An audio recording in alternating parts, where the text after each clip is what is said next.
Welcome to the Strongman Say podcast, another episode, and a very special episode, unplanned, impromptu, not on our schedule.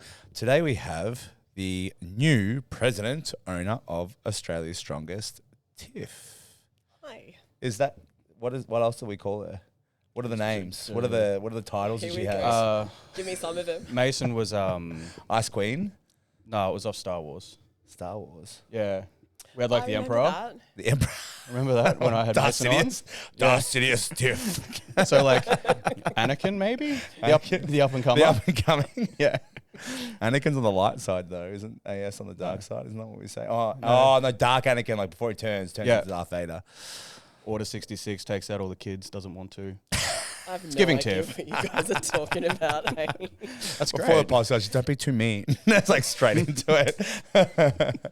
Welcome to the podcast. Welcome to the gym. Thanks for having me. Our pleasure. Bit of backstory. Let's start with like the really simple stuff. So people who don't know Tiff, she is now the owner of Australia's Strongest. President numero uno. Do whatever the fuck I say. Sounds like me. The dictator, the Donald Trump. Oh, I wasn't going to say dictator. Like that was the word that I was trying to dance around here, right? Kim Jong. But give us a bit of backstory, just like in terms of like who are you, where'd you come from, you're Queensland born and raised, like brief, quick summary. Okay, quick about me. I am Queensland, Brisbane based. Was born in country Queensland, grew up on a farm. I am actually a hairdresser by trade. So this is not new, but a different career for me. Yeah. I have 2 kids. I also run Steel and Stone Gym in Brisbane. Still do a bit of hairdressing, construction business as well. So yeah, life's pretty hectic.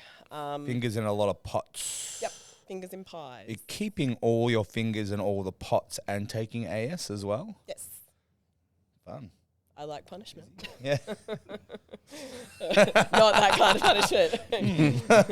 No, it's funny when there was a few people that said, oh, congratulations on taking over. It's like, I don't know if it's congratulations or suck shit. Yeah. Like. But so far, so good. Yeah.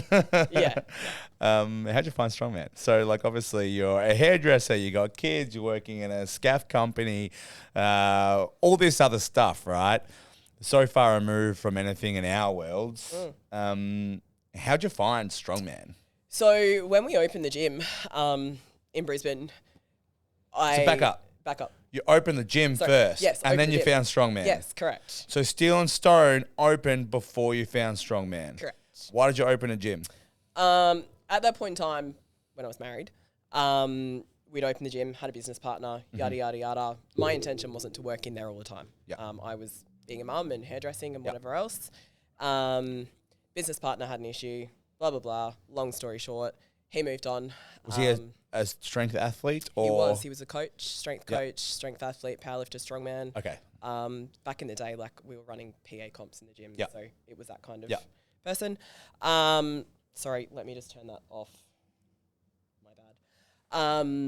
Yeah, so he left the gym, and then it was either, okay, what do we do with this? Do we find someone to run it, or do I step in and run the gym? Sure. So I stepped in, ran the gym. At that point in time, we had a little bit of strongman equipment in there. There wasn't a lot, like a few kegs, couple stones, just random shit, really. And we're like, no, we'll stock the gym with strongman stuff. Found Stand or Submit, reached out to Mace, stocked the gym, started buying more and more and more stuff. Spoke to Mason about running a comp, which we did. I think the first strongman comp we ran at the gym was Battle for the Brave. So it was when the bushfires went through in Queensland. Okay, that's a while. When Yeah, was that was... Were you still in Queensland then? I think so. Yeah, I think Australian maybe when you opened. Yeah. Was six years, I think, Steel's been open now. So Yeah, you opened 2019, 18? 19, I think it might Yeah. have been. Yeah. Okay. Yeah, so I think it was 6 years in August that the gym's been open. Yep. So, yeah, we ran that comp. I got talking to Mace, got to know Mace, and then I think we ran Queensland's after that, and then it was from there that I'd sort of started working with Mason with Australia's Strongest and things like that, helping out, and yeah, kind of went from there. So you took the plunge into a strength gym, really not knowing anything about powerlifting and strongman. So I asked the questions in a flip. I asked the question in the logical way, which is how'd you find strongman and strength sports, and then why'd you open a gym? But it's the other way around. You open the gym, so it was just a business decision. Purely. Yeah, it was. Yeah. So I was powerlifting. You really didn't know what you're doing then, because a strength gym is a bad Fuck business. We'll get some strongman equipment. By the way, what the fuck's strongman? I was doing a bit of powerlifting before we opened. So the you gym. had I had some knowledge of something, very limited, mind you. But yeah, I was powerlifting and then found strongman, and it's so much more fun than dirty three lifting. Yes, it is. Hence why I think I went down the Constant strongman route, and yeah, I found it, loved it, and here we are today. What was the landscape of strongman like before that in Brizzy? I mean, we had Coco's obviously in Gold Coast, but like you would know probably better than anyone. Before that, was there much going on in Brisbane? Lots of powerlifting, so I imagine that helped the transition, right? There's super competitive with powerlifting, but there's a bit of a hole for strongman in Brisbane. Yeah, it would have just been the powerlifting gym. So like With a bit of Dave, strongman. Brisbane, North Barbell. Yeah, sure. Colin did more at Panthers. Yep. Yeah. A little bit at the time. Strength Junction, I think, was... Did they exist back I then? don't How long think had so. Jimmy been around? I don't think so. I think they were not long after you. Yeah, Yep. sure. Similar time. Yeah. Otherwise, I can't think of anyone Yeah, so there else. wasn't much Like happening. Drew's Gym, Valhalla. That was Yeah. pretty much it. Oh, yeah, So true. Brisbane was Drew's kind been of- around for ages. Brisbane was kind of ASA, and then Muscle Hut was still going back then. And then Yeah. you had like Andy and Tom. They ran Queensland's Yep. before you did, Yep. Yeah. just for one single year. And Alana did it before. So Queensland's was always. Well, I mean, Sunny Queensland Coast. was always a competitive state. Like, there was always a lot of strongman in Queensland. In fact, I would have Lot called of Queensland the competitors. most competitive state. Like, the most competitors, which I think is, we've seen it. I don't know whether we've seen a shift. I think it's probably just more There was a even. big shift. Yeah, and there I was think it's for a all level- while. It's all leveled out. I think it's coming back, but Queensland was always like had the most competitors. I always felt for sure. So interesting. So there wasn't much in Brisbane. It was kind of spread out. There was no like home for strongman kind of stuff. Yeah. way more spread out. Like Muscle Hut doesn't really have anything anymore. But yeah, Does used Muscle to. Hut exist anymore? It might not, to be Yeah, honest. okay. It was a massive gym, but it was always at further north than that, like Glasshouse Mountains. It was out where there was like Yeah, it was quite far out. there was like an equestrian show, and Queensland's was just I on think it this was a like Caboolture concrete show, I slab. think, because Tim O'Shea was a part of running it at one point, wasn't he? Biwa?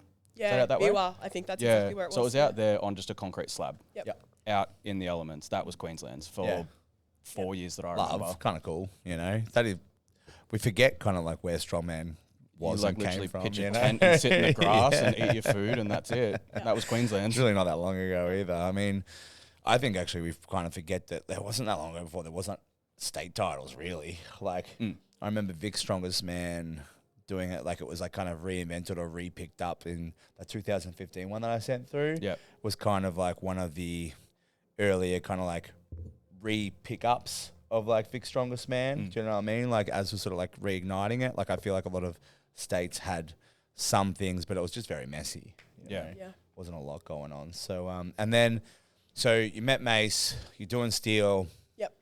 getting a vibe for that sort of stuff. And I guess at that time it was like Strongman Australia. Like Mason had taken it, or like probably hadn't even taken it from I think it was Az. still like Arnold's, Yeah, it because would've I been remember when I Arnold's. spoke to Mason about it, he was like, "Oh, talk to Az Yeah. about it." So Yeah. it was still, I think, Arnold or Yeah, that's whatever what I the would have brand was they were imagined. going Yeah. under at that point. And then so when did you become a little bit more involved in like AS? So was it the first year? I can't even remember what year we started running Queensland's. It would have been, we did one, and then the COVID one we got cancelled on the day of that we went into lockdown. And then I have no idea how many years it's been. Like they all blend into one. But look, I've probably worked with Mason for probably 4 years, 4, maybe going on 5 years. Okay. So a long time. So yeah, we have worked together for a long time. And that just escalated, right? Like that was just kind of like a bit of involvement, a bit of involvement, a Yep. bit of involvement. Just wanted to work for free. Yeah, more just hours. really like, For free. just really hated Can- money. Can I just do more stuff for I'm nothing, going to please? open up a powerlifting and strongman gym, and then I'm going to start volunteering all my time to a See promotion my company. dollars like I flying. You should have just out the opened window. like multiple hairdressing studios. Yeah, That would have that's been what I better. mean. Smarter. Yeah. You wouldn't be working right That's now. when she was like, "Yeah, we invested in the gym. We didn't really know too much." I was like, "Like you're a hairdresser, man. Like barbershops. Yep. That's where your money should have gone 5 years ago. Yep. Everywhere now. I would not be sitting here if that was the case. No. Nah, you'd be like on a nice beach sipping margaritas, but that's okay. Totally. But you know what? I wouldn't change it. Like, I do love strongman as much as we all bitch and moan about a lot of things. It's a great sport, and the people in it, they're pretty cool.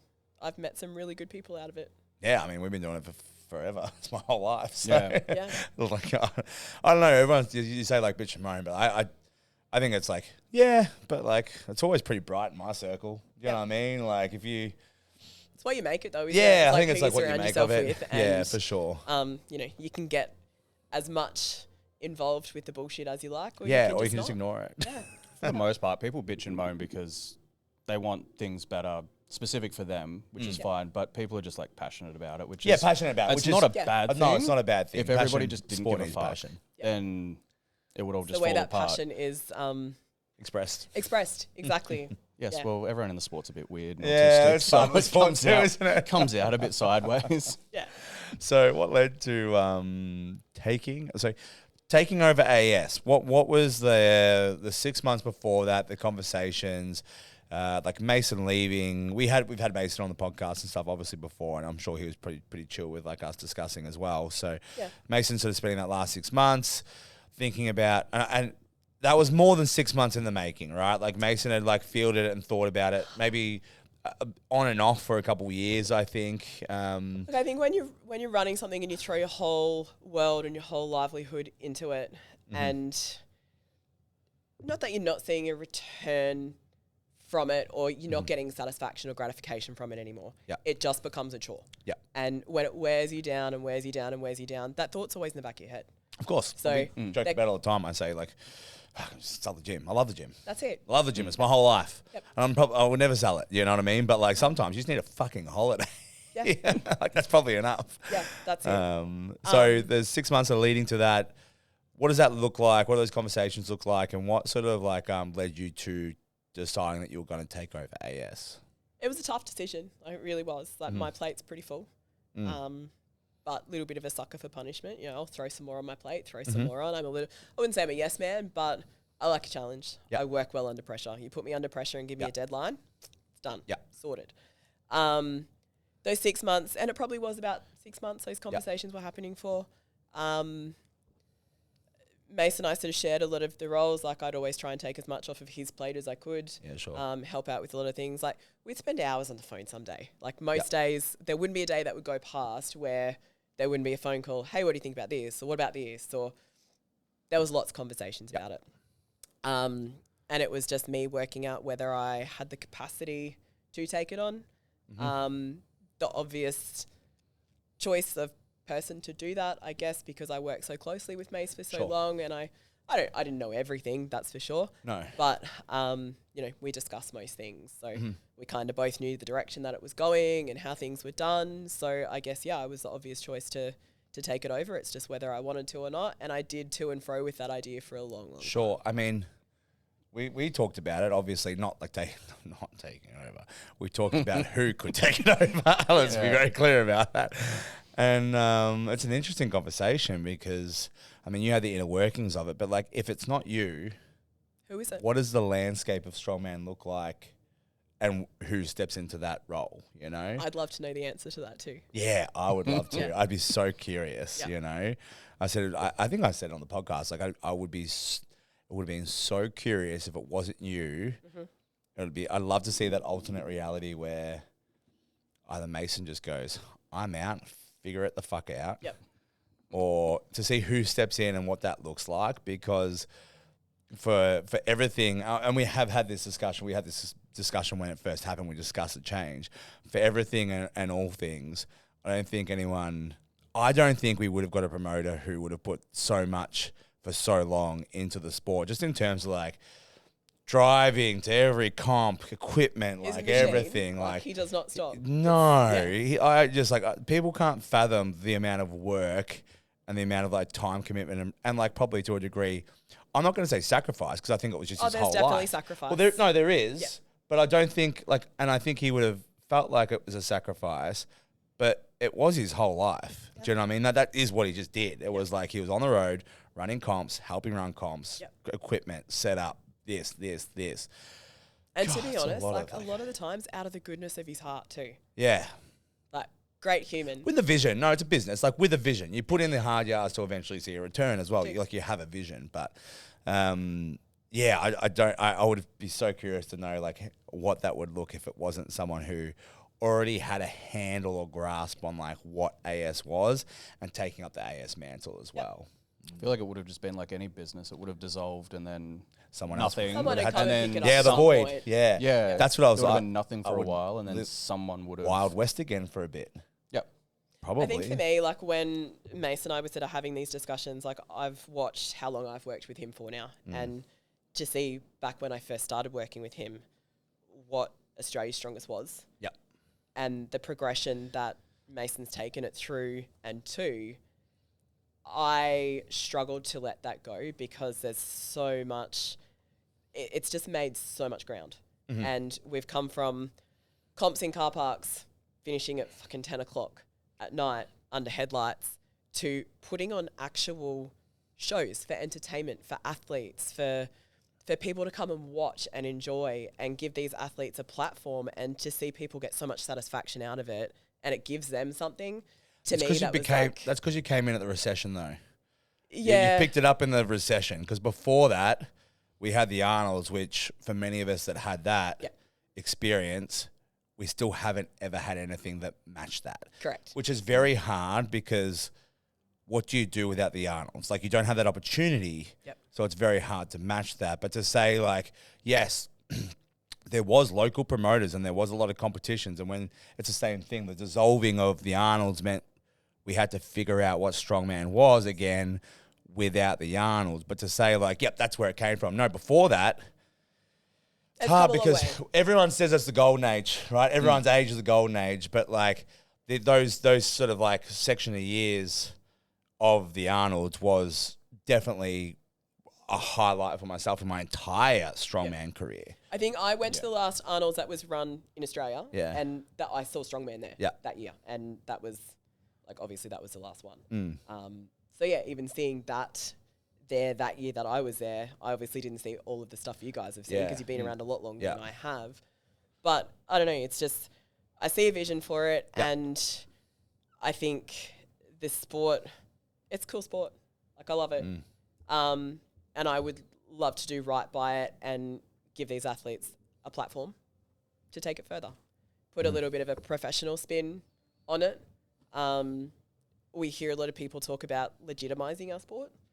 And with legitimizing the sport, it can go places. Like there's some pretty cool pathways in place at the moment, especially with OSG. And not that anything is going to take over the Arnolds because it's very different. Yeah, it's different. It is different, but it's also different and it's done. It's not going to return. No. So this is, I guess, the way it goes now. Yeah, the only thing that really made the Arnold different was the crowd, or the fact that you were tied into pro raw bodybuilding. Like everyone was in Arnold's one is expo, wild. Yeah. and people got to walk out and warm up next to Thor and Brian Shaw, and that was like, looking at it now, you're like, fuck, did that happen? It's the biggest thing we missed Because that was now. just so normal. You just walk around and you're like, oh, there's Martins. It's also some the biggest thing we miss for our heavyweights is our Having that opens chance. never have the opportunity to do a Giants here to get an opportunity to show. Like it's very hard for them to break into the overseas scene, but we don't have a Giants in Australia. We're not on the circuit anymore. We used to get the guys come here, and three of our guys, like we were saying, like a BJ, Josh, and Jordan, get selected to go to the represent Australia here, or maybe even 4 or 5 guys, and then there's 4 or 5 guys from Giants come down. We put a show on. Yeah. We don't get that opportunity anymore, which Arnold sort of presented for our heavyweights to sort of break into that sort of scene a little bit more, I think, and maybe even just stand out a little bit more to some of the bigger promoters for World's Strongest Man and those Giants live shows as well. But yes, warming up next to Thor, or like there's a photo of me chatting to Brian Shaw, watching the comp, you know, like those opportunities were very fucking cool, right? Even looking back and seeing that on a video or a photo, like It's cool. that's sick. But it's gone. Yeah, it is. So it's like, what does the path forward look like now, I guess, And is the unfortunately, thing. little old Australia down here being our little island and how expensive it is to get here. Totally. Yeah, we got two options, like invest money into getting pros here, and then everyone here's Bitches about left it. with scraps Yeah. because the pros cost a lot of money, or it all goes to us and we just don't have pros here. Yeah. Which is probably the better option in terms of growing us and our sport. It grows us. Grow us and get us over there. It gets us over there because no one's going to come here. Yeah. Mm-hmm. Yeah, it's not gonna become a thing. No. Wishful thinking. Unless it was the Arnolds again. Do you know what I mean? Like we had internationals come over for the Arnolds in even weight classes and stuff because it was the Arnolds and it's Oz. Do you know what I mean? It's like go to Australia. It's in March. The weather's good. Like that's a fun vibe, you know. But even the qualifying system for that's dead now too. No. Yeah, totally. Like the point of that was the pros had to do Spain, South Africa, a qualifier to get back to America. Yeah. So they'd come here because ours was It was like an the easy week after. qualification, yeah. It was directly the week after. So if they did a shit job at the Arnold, Ohio, they came straight here, punched their ticket. They're strong, ready to go for and next they came year. back. And the same with weight classes, whereas now like the qualifying system's different. So there's nothing to like force anyone to come here. No. I'm not overly au fait with whatever their qualifying system is anyway. So Yeah. I mean, ours was pretty loose. Like it was still sort of like, I would say, working. Still, like even to the last year, it was still like, not always 100% clear. Yeah. What did you feel like the vibe was when it was like, Tiff is taking over AS? What do you think the overwhelming feedback was with that news amongst the community? I don't tend to concern myself with what other people think of me. It wasn't good. Yeah, it's probably a good thing. No, look, I know I can be a bit of an ice queen. Yeah. May have a little bit of a resting bitch face. But I am who I am. Mm-hmm. I am approachable, even though I don't look approachable. People can come to me. I'm not going to bite anyone's head off. I don't think it's a bad thing that I took over. I'd hope not. No, I don't think so. Because you're in charge now, motherfucker. Look out, guys. You took over and you're like, oh, you're all fucked. Yeah, you're gone. Leigh Shaw, get off my comp floor in your athlete shirt. But I think something that no one's really spoken about is the difference between women in charge versus men in charge. And like being a hard ass, someone's a hard ass of a male, someone's a bitch of a woman. Yeah. And everyone does it in like every industry. It's funny you should say that because there was a couple comments made to me, just some personal messages that I've gotten. They were like, really, really happy to see a woman take over. I don't look at it like that. I'm the best person for the job. Like, that's exactly our right. sport's probably one of the handfuls of sports that like the competitors are 50-50. Yeah. The athletes, like men and women, respect either side really well. Yeah. So it probably doesn't seem as big of a deal to you or to some of us. Yeah. Because it's just like, oh, well, it's just Tiff. Tiff's Tiff, person she's for the been job. here for Just ages Tiff. now, right? Rather than being like, well, go women. Yeah. Yeah. And as I say, I don't sort of see it like, oh, you know, a woman at the top job. No, it's just who's going to get the job done, who's going to do it properly. There's a job to be done. I'm going to make sure it gets done properly. But are you saying that a man that's a hard ass at the top versus a woman who's a hard ass at the top are viewed differently? Yes. Like, oh, he's a dude, he's a bit of a hard ass, but like, you know, he's a dude. Yeah, where he's got like, shit to get done. oh Like, yeah, don't fuck with 100%. him. Oh, Tiff's in charge, but she's a bitch. Yeah, you who's know? this blonde bitch Yeah, bossing around? 100%. Yeah, it's I guess like it's seen differently, right? Yeah, be the same as Terry Hollands being a hard ass judging at OSG, and then Tiff being over there being a hard ass judging Yeah, at it's like, OSG. he's The Terry general Hollands and reception. Tiff's a bitch. Yeah, that's it. Like, who is this blonde bitch telling me what to her do? lane and she made me wait for ages. Hey, look, there's no bias on a comp floor. Everyone's the same. I'm pretty sure Tyler Davis came off being like, oh, she made me wait for ages, and then Meg watched the video and was like, no, you weren't getting that rep. So it's really funny because after OSG last year, Meg and Tyler actually did tag me on Instagram on something like, Mum's proud of this lockout or something. I'm like, yes, I actually am really proud of that. Yeah. So, Well, this is the thing. I mean, standards though. you can be hard and you can have your game face on. You're there to do a job. You're there to ref. And if the standard's a standard, the standard is a standard, right? Exactly right. I've seen you, like, you'll smile when someone gets stuff. You'll hand out the fist bump. Yep. But until it's there, you're going to get a fucking stone wall, you know? This is me. Look, Yep. I've seen you give soft reps too, where I'm like, oh, she's getting soft now. Me give a soft rep? Are you joking? Yeah, every now and then I'm like, now she's loosening up too much. She said, don't be hard on her. Now we've offended her. Wow. I mean, never again. I think it's also probably My like standards just went up, Yeah, by the way, from that yeah. comment. You can start doing the Magnus up and down calls with This the one. hand. Just keep going, whatever that means. Yeah, that was wild. I mean, I think it's important for those who listen. Like, we don't always see eye to eye. Like, I'll go to Tiff and be like, I disagree. Like, review. If you go and do it politely, Totally fine. you're still bitch. Yeah, You'll be short with me. Yeah. You go no. Okay. that's happened a few Okay. times. Yeah, exactly. Like, my job is to advocate for my athletes. Yeah.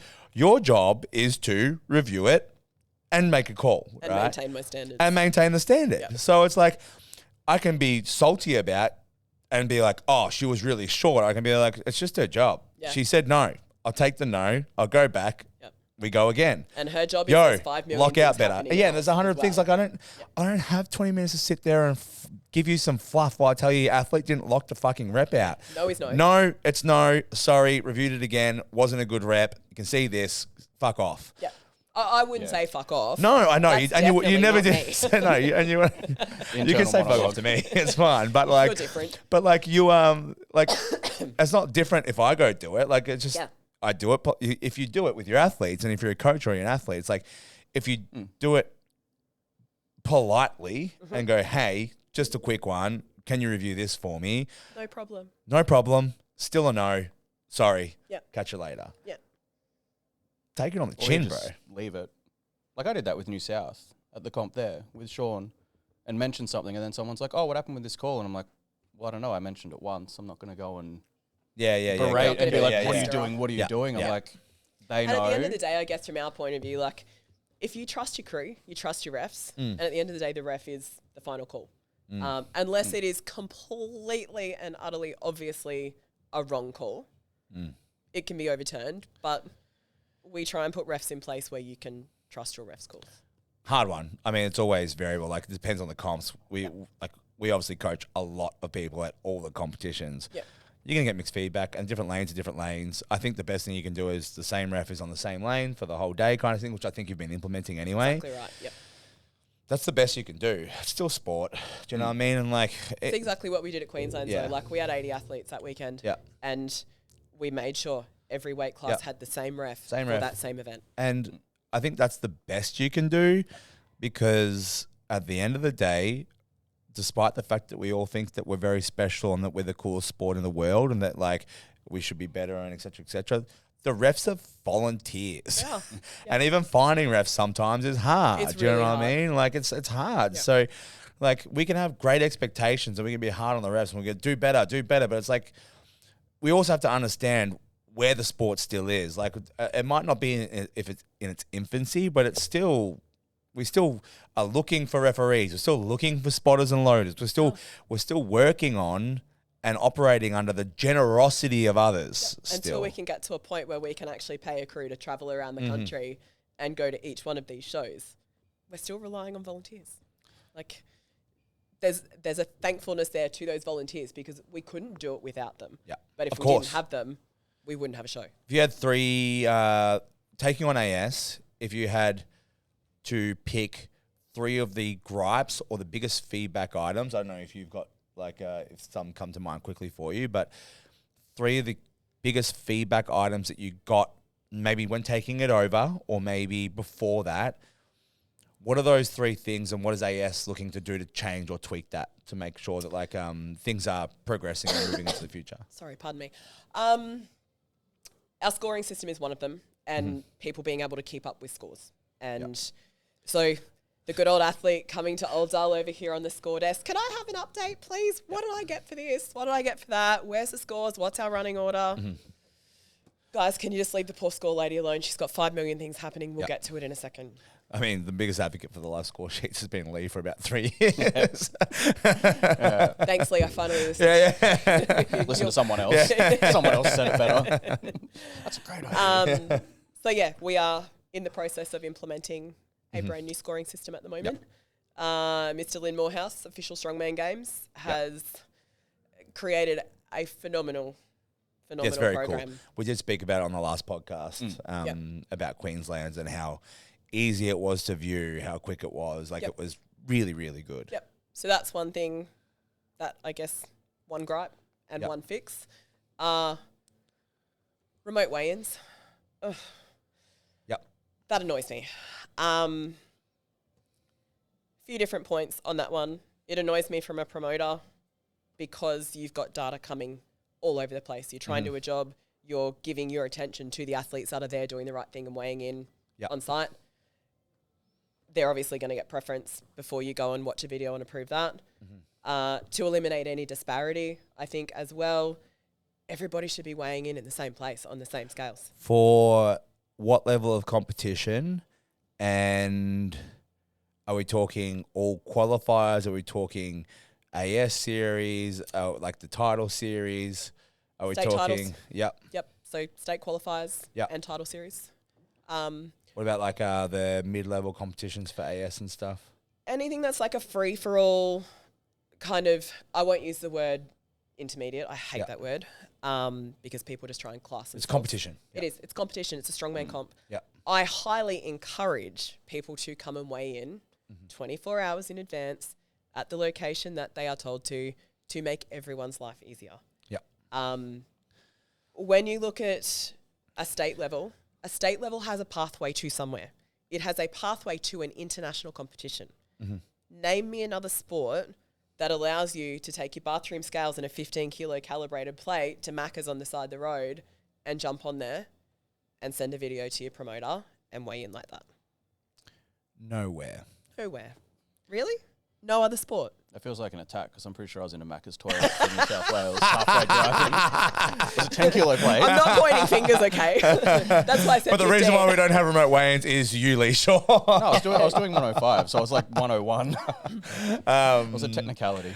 Yeah, look, it's an interesting debate. I'm not going to can it to your 3 because that's a promoter gripe, not an athlete gripe, and I think people want to hear about the athlete gripes that they've got, not your gripes. Yep. But the remote weigh is an interesting one. You're correct. I don't think so, right? I don't believe so. Yep. But you're not getting paid to do the sport. We're spending fuckloads of money to do the sport all the time. We're paying registrations, comp fees, and you want us to take a Friday off work, take leave, travel early, an extra night of accommodation to do a state title? Great. Absolutely. Cool. The way I'm going to justify that is I won't just go, yeah, absolutely. No, we can. That's fine. Like, I will get it. Like, if they're the rules, they're the rules. I'm also just mindful that it's a serious sport for many, but it's also a hobby for many. And this also comes down to do your fucking state title instead of going to but obviously we've got the qualifications and points, et cetera, but if you have to do 2 comps and they're always on Saturdays and you've got to weigh in and you've got to take work off and travel and pay for flights and an extra night accommodation, well then, could you not have affiliated gyms where they can weigh in, like 2 gyms where it's acceptable for those people interstate? And why not? I totally get what you're asking and why you would say that. And it's a question that I've been asked many times. And we kind of have been doing that. So there have been certain gyms that we've trusted to do weigh-ins. From a promoter organizer's point of view, again, having that data coming in everywhere is a nightmare.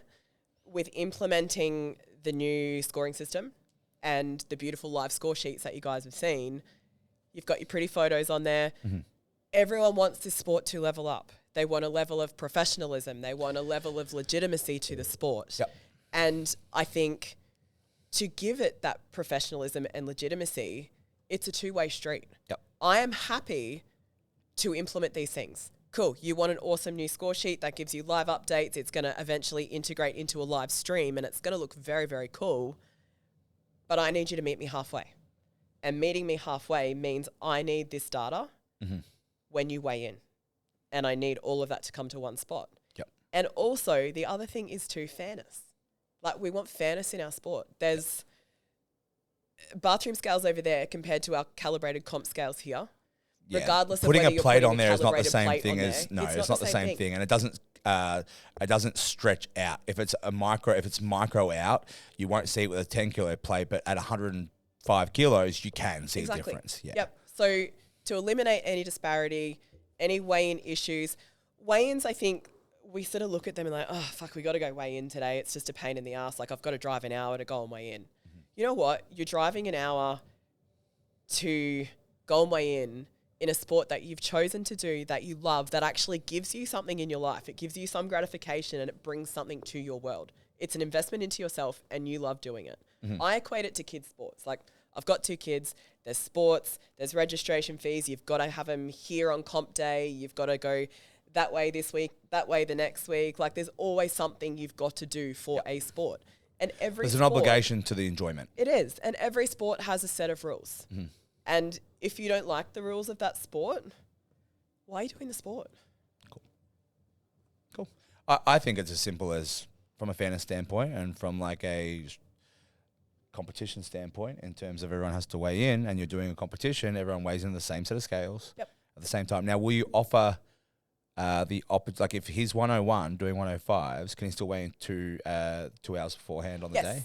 Yeah, you can weigh in so on the day. you can choose to weigh in on the day. Yep, absolutely. Right? That's absolutely fine. So if you can choose to weigh in on the day, save yourself some accommodation if you're underweight. But if you have to make weight because you're cutting weight because you're too heavy for your weight class and you're trying to be strategic with it, well, then you're probably just going to have to pay and go up or take the day off work or take the morning off work, right? And the thing is, like, people are signing up for these comps 6 months out. Like, the regos for this year's qualifier comps were out, January maybe, I think. So that's 6 months before the first one even starts. To organise yourself. So if you're having to put an extra $10 a week away to afford a night of accommodation and maybe skip 2 coffees that week, it's just what you do. Yeah.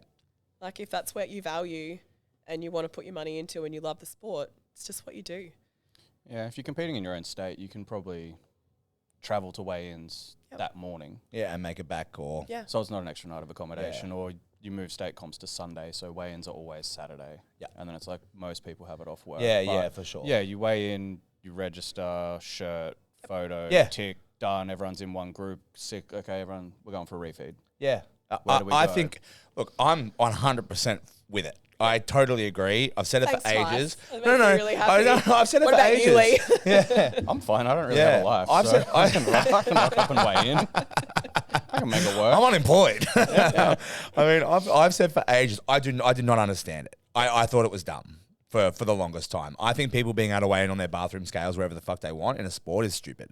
Right? So I think it should have been an affiliate gym, right, with an approved person in other states that people can go to, and the home thing. But I do think for title series, everyone should weigh in at the same scales at the same time, and I don't think it's a poor choice to make it for the state titles either. Free for all, you know what? Like, you got intermediates, they're living life. Like, yes, I know you over-justified that a lot, and I get it. Some people think that people love, but they also have fucking jobs. So at an intermediate and novice level, it's like if it's going to cost you $250, if it's going to cost you $100 to go to the comp, it's going to cost you $250 to lose a day out of work. Do you know what I mean? To weigh in, it's like, well, that's problematic, right? So I can see that, like, at that level, fine. You know what I mean? The reason I probably separate them is, like, your qualifying. free-for-all comp has no pathway. Yeah. But if you've got a pathway to an international competition, which is the strongest woman in the world and, the strongest man in the world, lack of better word, it's a pathway. Well, the whole pathway is designed, and the sport from grassroots to the top, which I'll talk about later as well when we talk about rules, is to groom people for the top level. It's to prepare more athletes to be better, to represent the country at the top level, right? And for everyone else to enjoy it at the middle level, like, that are still going to enjoy the sport for what it is and that aren't going to get there, right? So I think in terms of, like, rules and consistency and understanding the processes of what the sport is, keep it consistent from state, national, worlds. Totally. Like, international has rules as well, and we need to follow their rules. So by starting here, we're actually following their rules and doing the right thing. Which means we can now have belt cleans and figure out straps. here we go. Don't worry. It's coming, Tiff. It is coming. I knew it. It works from the bottom up. It works from the top down. Yeah. If we're getting weigh-ins, we're getting figure eights. I can tell you that much. You can have top down, baby. Yeah. Cool. So third, so give us another gripe, like, athletes. So, like, you've taken it on, you've heard the feedback. What's another thing that, like, AS moving into the future as like, cool, we've heard you, we understand, this is what we're trying to do to fix it? Every athlete needs a pathway. Yep. No, they don't need a pathway. Yep. You know what? What do you mean by every athlete needs a pathway? Everyone wants to qualify for something. Sure. How about you just do strongman? Yeah, Enjoy that the has been sport. lost. That has It been has. lost. Enjoy the sport for what it is. Yep. Go and train and compete and just enjoy the fucking sport. Mm-hmm. You don't need to qualify for something all the time. Work your way up through the ranks. Start as a novice. Go to free for all. When you're ready, go to states. Mm-hmm. Then go title series and then go on from there. But not everyone has to qualify for something. You can compete.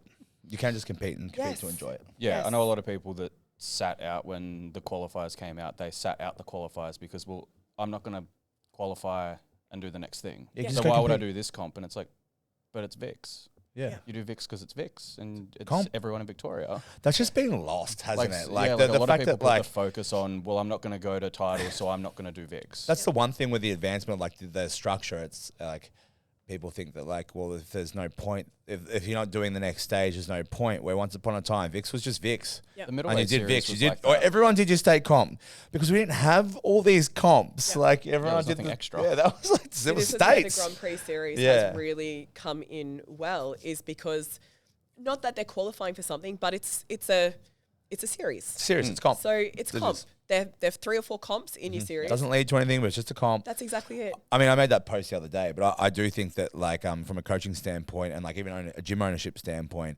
that Grand Prix series, especially in Vic, that's run so well, it has been the best thing in a long time for our state. Just in terms of like giving so many people a home that probably didn't have a home, that aren't going to qualify for middleweight series, that aren't 1 and 2 in the states and stuff like that, that aren't really even going to get the points, but can go compete and have fun and win and be in the community and just do strongman not as a hobby, like as a competitive hobby, and you can take it seriously, but just do strongman. Do the sport. Do the sport. Just do the sport. Not everyone is going to be a world champion. Not everyone is going to be a national champion. A lot of those people will do strongman for 6 months and then get away from it, and Yeah. then come back Yeah. and then get away, like, and that's it. And that's perfect. And that's all for they them. want to do. That's Yeah. exactly right. Whereas if all there is a novice comp and VIX, they either have to work their ass off all year, which they don't want to do, or they just jump in a comp that's too easy, That's it. and they're like, well, there's nothing for me. Yep. Yeah. So New South Wales has done a Grand Prix series as well this year. Next year we will implement it up in Queensland as well. I haven't heard much about the New South Wales. So there was Sean at Strength Workshop. He did one. I should know all of these off my head, shouldn't I?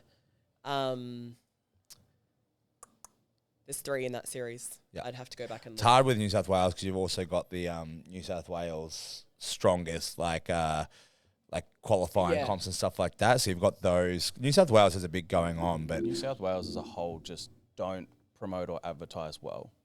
no. They all do a very shit job of it. Like, you just don't know what's going on where. Yeah. And Sydney's big. There's Yeah. a lot of stuff going on. Yeah. But, like, like JJ keeps pumping out Yep. to Showdown stuff. Yeah. He kept pumping out VIX, even if it was Yeah. Instagram or not, where everybody knew to look. There was just always Something updates. there. It was just in your face a lot. And Queensland's, you've always done really well at every week, every second week. It's Queensland's competitor list. That's Queensland's. I mean, they don't have a Grand Prix series, but what's the biggest difference there? It's like, well, guess who's running the Grand Prix series down here? JJ, myself, Karen, you, right? We all get along, we're all on board, and we're all working towards the same target, right? The problem with New South Wales, and people who listen to this, they'll probably hit back, but like until everyone just decides to fucking work together to grow the thing and understand like we've talked about the lanes, like you can have different lanes, right? And that's totally fine, but until everything works together a bit better, it's a fucking mishmash there. It's that cohesiveness that we've really got to nail down, I guess. Yeah, Yeah. 100%. Like, Imagine one of the gyms or comps resharing one of the other gyms or comps, Yeah. promoting it. Yeah. Everyone would just be like, holy shit, I'm shocked. That's the nicest thing they've but done it's to the each thing, other. like multiple competitions, multiple kind of like little comps and stuff like that, which is, there's nothing wrong with this. Like independent promoters are fantastic, the backbone of our sport.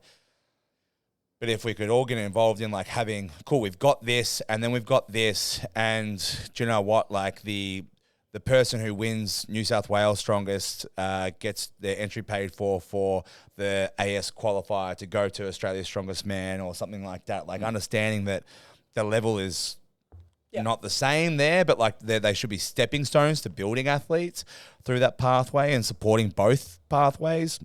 I don't know. I don't have the exact answer, but And look, I know that every state is different. Yeah, Like that's the thing. Every really state, the landscape of every state is different, and like you guys down here have got your shit together lately. Good job, love it. Well done. Yeah. And it's been great to see. Like it really has, because it has shown in the results through numbers of athletes in the Grand Prix series. So it's also just not confusing. It's like, well, we got these comps every 3 months, and these are the comps that you do, and there's novice options, and then you got VIX, and then you go through, right? It's very clear cut. There's a system. And there's other comps that go on, but for the most part, like that's the one that people are doing, right? So over the next few weeks, my aim is to launch our new website for Australia's Strongest. Thank fuck. It's not a great website, is it? You know what? Mason inherited that website, and now I've inherited it, and fuck my life, I hate it. Yeah. Like to check one thing, I sit there and it spinning wheel of death for like 60 seconds before it'll actually spit You the start data fresh. out. Just keep the domain and That's start exactly fresh. what I've done. Yeah, That's great. exactly what I've Just done. delete. So the new website will be very clear on a lot of cool. information about what's coming up, what state it's in, who's running Fantastic. it. And like our state qualifiers, they'll be up there, and as soon as, before they go, there's a registration button, and as soon as they're done, there's now a results button. So those results are visible for everybody. The Grand Prix series will be the same thing. What's coming up? The results are there for everyone. The points are updated. And obviously not all every that state kind of has stuff. the capacity to run, like, for example, a Grand Prix series. They don't have the depth or the ability or the gyms and stuff like that. But definitely on this coast we do. This East Coast we absolutely do. Yeah, Queensland, New South Wales, Victoria, yes. I know Hayley down in ACT has partaken in the New South Wales Grand Prix one. Sorry, that was who I was thinking of before. So she's partaking in that. And then we've got Log Dead Stone thrown in on top of that as well. So there's plenty going on.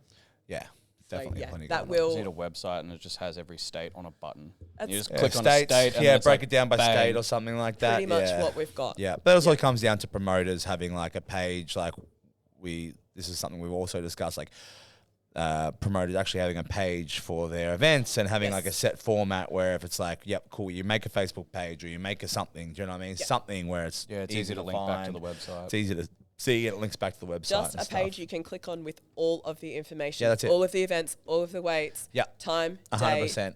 That's it. It's super That's all it simple. needs to be. It's not hard. And it's done poorly so much. It must be hard then if that's the case. It is hard. It is when you're out out. here. It's It's just so hard. I've had a few of them where I kept clicking on like promotion things. I think it was one of the Log Dead Stones, and I'm looking at the caption. I'm like, I don't know when the date is. I And it's had like, to click here ask to sign JJ up, what and time I'm it like- started. I was like, what time does this I'm start, like, I bro? can't see the date. I think it was the Gold Coast one. Yeah. Because I ended up just messaging like Coco and being like, I can't see a date. Yep. Yeah. And I think they'd written it in and just like forgot to put it in. But there was so many like clicks that I'm like, yep, cool, the banner looks great. Pictures When cool. the fuck is it? Yep.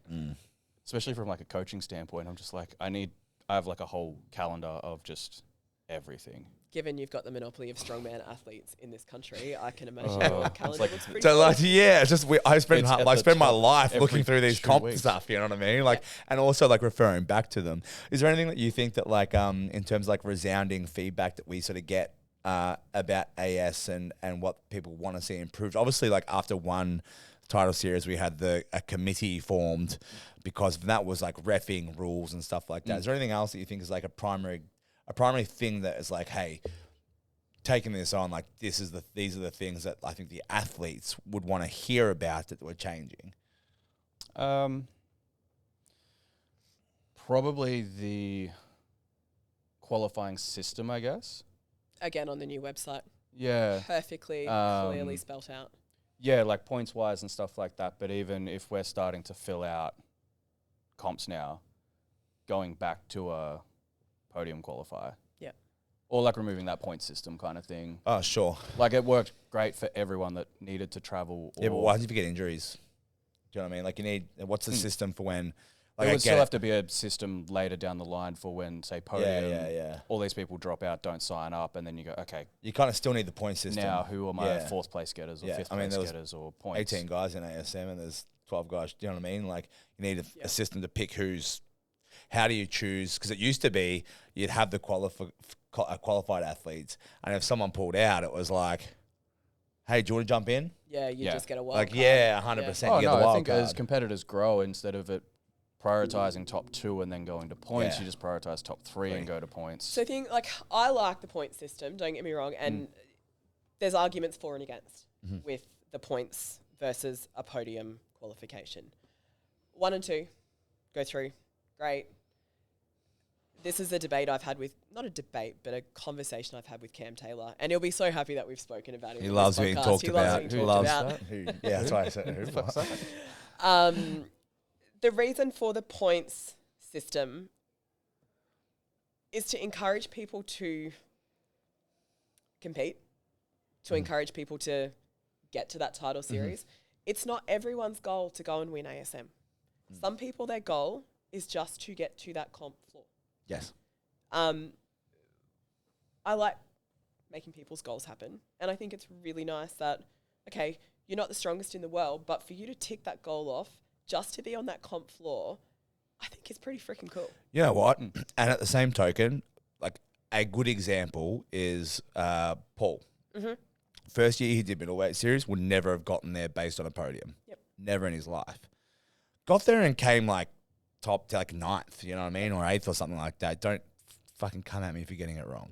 But like, came out there and like won an event, like got some real represented really, really well for the level that he would never have been there otherwise. Yep. And now like, yeah, he can probably like get around and like go to a competition and like probably rack up points in like 1 or 2 comps versus going to every single comp. Yep. But sometimes you do get surprised by some of those people that kind of make it there as well. You do. But would you pluck somebody that did 1 comp and came 3rd, put them in, would they probably beat him that year? Depends on the Depends comp. on the depth of field and what comp Yeah. it was Yeah, and who but they if are. the Ones if you had depth 3 is- people at the comp. We'll look at the 105s. Well, yeah, the 105s The people is, that come 3rd, like, they're good. but the They are 105s, good. the Came 105s 3rd out is of the only 13. class like that at the moment. And Yeah, look, but- this yeah. is the whole conversation that I had with Cam, as you've just said. Like, what if old mate who's come 3rd is so much better than Someone that that one over travelled there 3 who's times. travelled 3 Yeah. times? I get it. I absolutely get it. But that person who has come 3rd, I'm not saying you can't travel and go and do another one and get more points.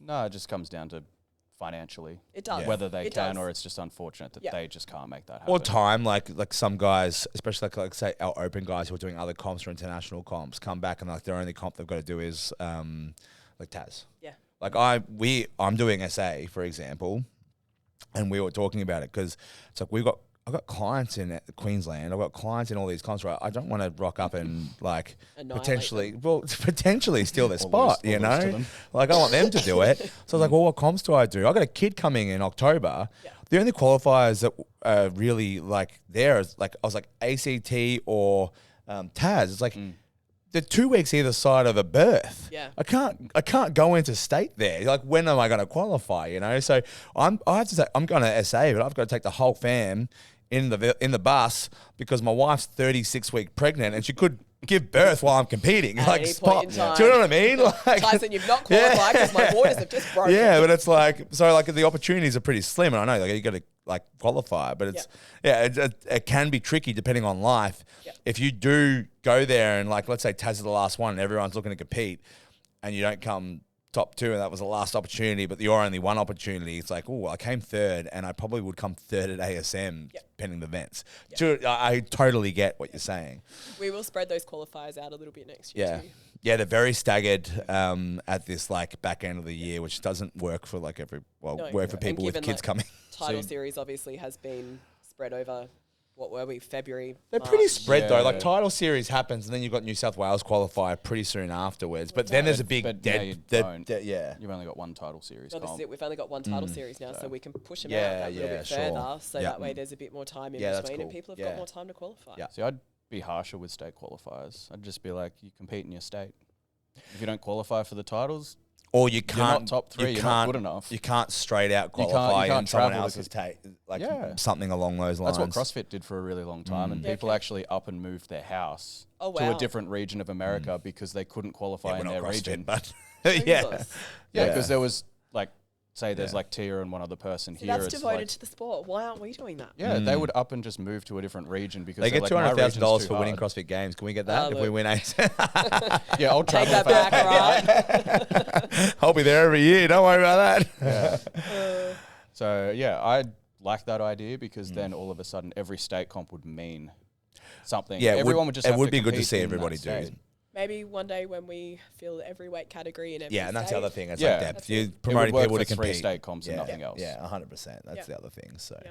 I think you still get like, other As time comps with goes on. on, it'll happen. Hmm. It will. Plans for title series. Oh, I'm excited for title series next year. So am I, actually. I'm really excited. Yeah. It's going to be fun. It's going to be big. It's going to be a huge weekend. My poor spotters and loaders. I'm sorry in advance, guys. I love you all. It's going to be great. Thursday is weigh-in day. Yep. And media day and athlete briefing day. Louis Day. Louis Day. Louis excited about this one. Got his little room out the back and put his You're gonna be cameras so up sick and his of it. lights. Yeah. It's going to be good. So yeah, everyone weighing in one spot. Day one, which is Friday, we've got Masters in the morning. No, sorry, do we have Masters first? Yeah, Masters first. And then Yeah, 60 middleweights in the... Oh, no, it is middleweights, yeah. Yeah, middleweights in the PM session. And then day two, we've got lightweights morning and opens and heavies in the PM session. And then on the Sunday, we will do like a community get-together. Be like a brunch kind of thing. So obviously meat stock this year is only running 2 days. And Yeah. that's why we are only doing 2 days of competition. Yeah. I would have loved 3 days. It Yeah. would have made everyone's life so much easier. But that's what we've got to work with. Meat stock actually sort of changed that after we'd made the decision to move it all to Sydney. So I was banking on 3 days, but then they took that away. But that's fine. We love meat stock and we will work with it. Yeah. The reason why I've done it, how I've done it, Masters obviously first up. Middleweights have got that PM session on day one because there's so goddamn many of them. And if we blow out in time, Masters. middleweights, that PM session. Night session. Yeah, Yeah. night So session. if we blow out in time, we're not under the pump to finish by the time the next lot have to start that night. Sure. So that's why they've got that afternoon session is because there is a lot of them. Yeah. Lightweights, AM in the morning, and then, heavies will have that evening spot. It'd be good. And then Sunday, we'll do the community event, which will kind of be everyone getting together. It can be athletes, coaches, family, friends, anyone who wants to rub shoulders with a strongman. Yep. Just to create that community again, like everyone's coming together. Let's get off the comp floor. Let's get away from strongman and actually have some fun. Yeah. I think it's a good vibe. Yeah, we'll do some like cheeky little awards. So, the biggest pain in the ass on the comp floor for sneaking onto the comp floor all the time. I'll be an athlete. I'm allowed in there. But yeah, we'll have some fun with it. It'll be good. Yeah, I think great idea when you were sort of talking earlier about like putting it all in one and sort of flagging. Obviously now it's public knowledge, but like I said, I think it's great. Yeah. Fantastic for us. Saves us a that- lot of money. Yes. It does. And that was Flying one of the big around, reasons that we did it too. Like, Yeah. Toowoomba is in the middle of butt fuck nowhere. Toowoomba was the worst to get to. It is. Yeah. Up a hill, Painful. horrible road to get Yeah. there. Bendigo, It's the Victorian version. exactly. It's equally as hard to get to for interstate. Yep, and expensive. Sydney is a central hub for everyone. Accommodation is readily available. Public transport's readily available. There's food everywhere. There's everything we need. So that's why we chose Sydney to do it. I just think it makes sense. Like we've got coaches and athletes that are going to all three. That is so expensive. Yeah. Like, Yep. so expensive, and it's not fair for people to have to do that 3 times over. Well, and I think sometimes there's a price to pay for the things that you love, Tiff, as you've taught us. there is. But when I can minimise that cost, I Yeah, of absolutely course. will. And as a business, Yeah. like as a business, running one comp is a lot more cost effective than running 3 comps, traveling for 3 comps, like, which means regos, everything else that goes in there, like, might have a chance of like getting back to athletes a bit better. It means production can probably be a bit better. Like all those other things that kind of come in with like decreased expenses from running 3 comps versus 1 comp with all the people there. It hopefully gives me a little bit of wiggle room to level up again. Yeah. To put that extra spin of professionalism Yep. on what we do. You know, whether that's through a really cool live stream setup, you know, some boom cameras coming over the top, things Yep. like that. That would be super cool. Mm-hmm. Yeah. And like after title series we had in Sydney this year, I did put an athlete feedback form out and we got some good feedback. Yep. So it will be a fast-paced comp again. So, Yeah. you know, we're not sitting around and twiddling our thumbs and having a half an hour lunch break. Yep. Athletes are warm. Cool. Let's keep going. I want to make this sport spectator friendly. I want people to be engaged. I want people to stay and watch a whole show, not get through one event and then disappear. Do you think that's still going to be difficult with the middleweights all being together? Nope. Cool. No, I think we'll be fine. Yep. Remember, like the first year the Arnolds did all the weight classes, we had separate sessions. They did all the weight classes every year. No, the very, very first Friday, year. Saturday, Sunday. No, the very, very first year they There just was did only 2 weight 105 and classes. opens. Yeah, there was only 2 weight classes. What do you mean? The first year they did all the weight classes together because there was only 2 weight classes, the 105s and opens. Yeah, they didn't do all the rest of the weight classes. Yeah, I know, yeah. Yeah, the year that they did all of them, Yeah. where they did 90s, 80s. They never had 73s back then. They did 64s, 82s, open women. Yeah. That year, like 2016. We just did like the 90s were on at 3 p.m. Yep. And we just went bang, bang, bang, bang. Did Yeah. our events done. Oh, sure. Yeah, I know what you're saying. Yeah. Yeah, the year they had everybody. They just had 64s and they just went 1, 2, 3, 4, 5, gone. Yep. Go sit in the crowd. Yep. 1, 2, 3, 4, 5, gone. Yeah, yeah, So yeah, like yeah. middles, you could I- almost go 73s, 90s, bang, bang, like head to head or something, bang, bang, bang, done. I want to give which each is like what weight OSG class is their own doing. show. Like that's, I tossed up with the idea of, okay, well we run all weight classes through all events, like as you would a normal strongman competition, you know, like state Yep. qualifier. But I want each weight class to have their own show. No, yeah. I think And that's kind of why Yeah, I've done it, you'd how also I've done have it. 4 hours of here's a yoke it's, carry. yeah, for it's, 4 it's the wrong hours. move for us. Like people have to understand, like, because some people don't like a quick comp, right? Yeah. Some people are happy to hang out all day, but like if you want the sport to be spectator friendly, like your family do not want to come watch the other 200 people do a yoke. To be honest, your family don't want to come and watch you. No, not For the most really. part. They're just being supportive. they're just there. Yeah, so You asked me to come, I'm Your, coming. your kids are like, can we go? we talk about it all the time, like to make strongman palatable, as much as we all love it, it needs to be 2 to 3 hours. Does That's it. 2 to 3 hours is the maximum you can watch sport for. palatable. We got 80 athletes through deadlifts in 40 minutes, I think, for Queensland's. I smashed it. Yep. And then 20 minutes later, we started the next one. Yep. So, Those days also weren't exhausting. nah. Yeah. I went down to the Gold Coast and went to the beach, and then came up the next day and was like, I feel good. I don't feel I mean, absolutely 3 destroyed events a from day. standing until 6 p.m. 3 events a day helps with 4 lanes. It's not much. Yeah. Do you know what I mean? Like it's going to be quick. Yeah. Where like obviously 5 events. I mean, we run 2 lanes. I'd assume be so. it'll be half 2 the- lanes. So it'll be half the lanes, twice the people, Yep. double the events. So still obviously not the same, but definitely. If I can run more than 2 with the events that I've chosen, I will. What are the events? Nice try. I'll tell you one maybe, but we'll talk about that later. Just give a really cryptic. hint. Yeah. We'll just post a A random hang. photo. It's going to be a hanger behind the neck press and Oh, would you like another hang? no. Sure. Handstand on a Yeah, handstand. Yeah. On a club wobble rig. board. Yeah. Yeah. On a unicycle Um, for time. Thought Mason's era was gone. Love you, Mason.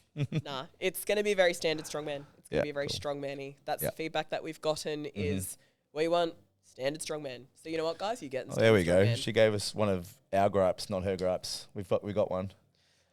We got strongman. Standard That's great. strongman. What's the other gripe? What do we Is have? it heavy?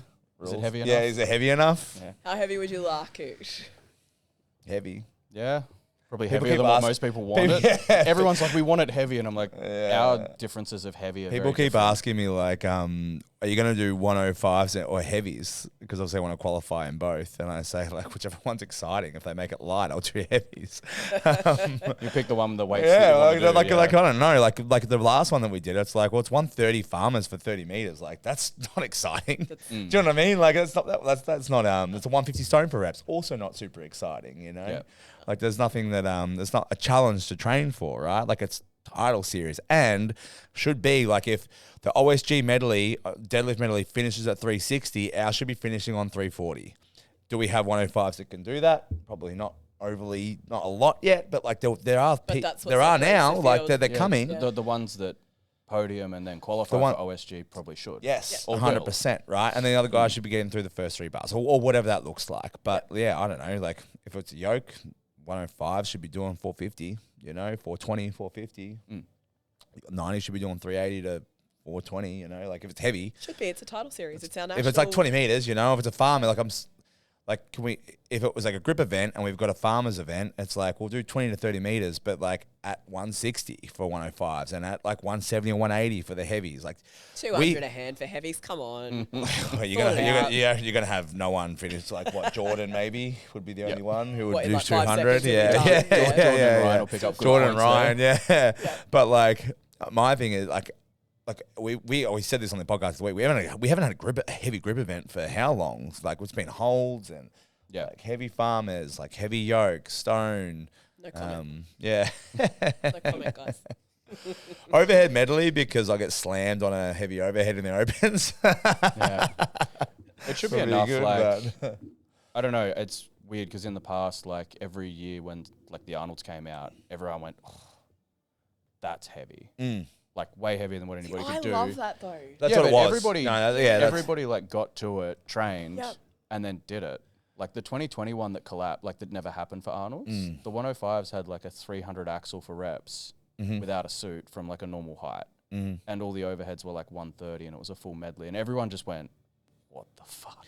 Well, it got heavier. But it also It just kept getting heavier and everyone just kept turning up and doing it. It's hard because the standard was different though. We actually like probably a lot were like the top end. There was probably more depth of strength, I would say. Would you agree or disagree? I would say maybe not in some classes, but others like the opens. The opens there wasn't. The women are way stronger now. Women are way it's stronger totally than what they ever different. were. But the men, like I don't know, like the last year that I think I did, it was like a 380 yoke into a 300 frame or 280 frame into a 280 frame back into a 380 yoke. Yeah. Do you know what I mean? Like that's a near 400. We had 400 for 10 meters up, 10 meters back in the middleweight series a few years ago, but we were doing 380 with a like 280, 300 frame carry. Like New Zealand's nationals are doing that at the moment. The New Zealand national medley at the moment, so for New Zealand's strongest man, that is a 450 yoke up, a 3. Have you got anyone doing it? Just for opens? Yeah, for opens. It's the like open women's is the same. They from 82s to opens is like this big jump yeah, of like it's crazy. The you're 105s to open in opens. New Zealand, so therefore you must be The strong. axle deadlift for reps is 350. Yeah, okay. Which is like Giants Live. Giants Live, Standard, right? that's the And Giants it's Live like way. But you look at our stone series. That's heavier heavier than. than Yeah, but no one finishes it. Like it's two different. have. There's been two, okay. Yeah. So the stone series is gone, is what you're saying? No. It's not gone. She's not saying that. Oh, she's saying there's a stone series. If that's the one event that we get, that's bullshit. I want another event. Would you like some information about that? Yeah, fire away. It's yeah. too standard. Yeah, I want something weird. All right, look, you talked me into it. So, yes, there is a stone series this year. It is head-to-head. Cool. And it is 2 platforms, not over a bar. Okay. So, Cool. giant style, very heavy. Yeah. But all to platforms. Yeah. And, there'll be 2 going at Cool. once. 2 guys Fun. going at once. Good 2 race. girls going at once. Good spectator, yeah. Yep. I do miss like the high to low. Yeah, high to low Stone ones are series cool. type The thing. high to low and like like world's giant sort of style high to low, but like OSG, like meeting in the middle is cool. Yeah. You know how like you start and run and kind of meet in the middle, and you're both on that last platform next to each other, like. Yeah, jeez, me Now up they thinking can just about look it. at each other over their little. Yeah, little yeah. Well, it's what side. used to be. Yeah. It used to be head to head. Like Yeah. you could, the other person was there and you were racing them. So that's quite cool. Again, spectator friendly. I think, if we had to watch BJ and Ryan Rulis do a stone run. Yeah, way more exciting, right? Oh, Yeah. hey, that'd Yeah. be great. Mm-hmm. Yeah. Well, as we were talking before, like as above, so below, right? That old adage. talking about rules, and we said we'd circle back to it. With the rules and stuff like that, are we thinking we're adopting, like, if OSG is what we're calling the pinnacle of weight class sport, or where we want our athletes to go, our ASM, Worlds is different, Giants is kind of a different beast, but like OSG is the standard, right? Like, are we adopting the standard? Like, are we going to be seeing more deadlift suits in competitions, which I think we have anyway? Are we going to be seeing some of those rules adopted here, or are we going to be steadfast in the AS rules that have been sort of like grandfathered in over time? So what you're asking about is belt cleans? I personally can't belt clean, so I don't give a fuck. But no, belt cleans are out. Like, yeah, don't even get me started on that. Like, so no belt cleans, despite the fact they're allowed everywhere in the world. I'm very much with Mason on this one, and Yep. I think he's explained himself pretty well. Mm-hmm. No belt cleans. No belt cleans. Suits, I like suits. I'm actually, like, I was one of those people. So why do you get your So suit why do you off. like cheetah suits instead of belt cleans? She did a comp I in have a a suit. bad back. She did a comp in a With a suit suit? and Yeah. went, oh, this is fun. I did, yeah. No, and I do have a bad back, and it actually made me feel really quite safe. So we need you to belt clean something and go, oh, that's fun. So we're going to stick with, so let's say if there is an axle in AS competitions, we're going to stick with, because I personally can't belt clean. I prefer not to belt clean, No, and I it's can't a either. massive advantage to me for people who complain all the time about belt clean. So don't get me wrong, stoked about it. Good. But to play devil's advocate we have had consistent issues from comp to comp with reffing and rules, right? The inconsistency of rules or reffing is made hard by, let's use Queensland's for example. It was a touch and go rule. They could touch and go. They couldn't bounce rep it, though. How the fuck do you referee that? How do you referee Well, a if touch and they're go versus a getting- bounce? If they're getting any momentum off of that bounce, it's Too bounce rep. subjective, right? Way too subjective. Hence why each lane has their own ref. Yeah. But like if you've got 300 kilos and you're touching and going versus bouncing, that's a very subjective call, right? You're relying on the referee to go, oh, that was a bounce, that rebounded a little bit too much, Mind you, or there was touch no and go. bounce reps that No, day, because you can't do it that thankfully. heavy, right? It's pretty There you go. hard. Exactly. But objectively, if you want to take that measure out, if you want to take the human error out of refereeing, Yep. it's a dead stop. Yep. There's no subjective measure in refereeing. You take out you're thinking, okay, cool, I'm going to get, watch this back. To eliminate that, you make the rules as objective as possible, as indisputable as possible. That would be a dead stop, right? Or you can touch and go and bounce. Go for your life. If you hit the ground, And bounce 300 back up at yourself. exactly, you're not going to be able to, right? But if you remove the grey area of, and this is the thing that we've had for ages, if there's grey area in the rules, it'll either be exploited or argued, right? Which is your problem, because you get athletes complain about rules, right? And you get athletes complain about refereeing, but if there's no grey areas like touch and go versus bounce, you do not get that in strongman. So Fair point. a belt clean touches the belt, right? It can touch the belt, but it can't rest on the belt. So our belt clean rule is the bar can't go directly from the belt to the rack position. You bounce it up. Yep. It can go from there But to so the you rack can position. rest it on your belt and then move it up? Look, you're not going to punch a dart and have a cup of coffee with a bar resting on your belt. Like, let's be real. But it's you can. got to be a But momentary. you can sit it there. But what's momentary? It's subjective, Tiff. When people Valid. do it real quick and just have like a bit of shirt here, it's not on the belt. So- but like it's 100% on the belt. But this is But you can't call it as a You belt can't, clean because there's something there. of course, right? like So the this is Shore- the Shore Classic had that rule with the amateurs. there has to be some material between kind of stuff. Yeah, and it was It's super super inconsistent. Everybody Yeah. walked It's away just and went. People So many exploit people it. were belt cleaning. Yeah. So this is all I'm saying is like if you're taking the head, if you want less athlete disagreement or less less ambiguity with the reffing and stuff like that in the rules, it's like, okay, cool. You can't clean it from your belt to the rack. But if you rest it on your belt, that is fine.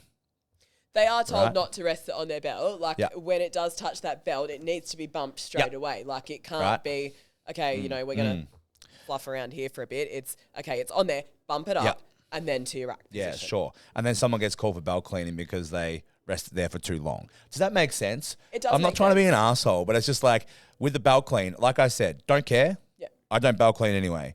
But if I'm an athlete who uses my belt or touches my belt, to make rules as clear or as to remove the ambiguity around rules in strongman makes everybody's job easier. Touch and go, either bounce it fucking free for all or dead stop the reps.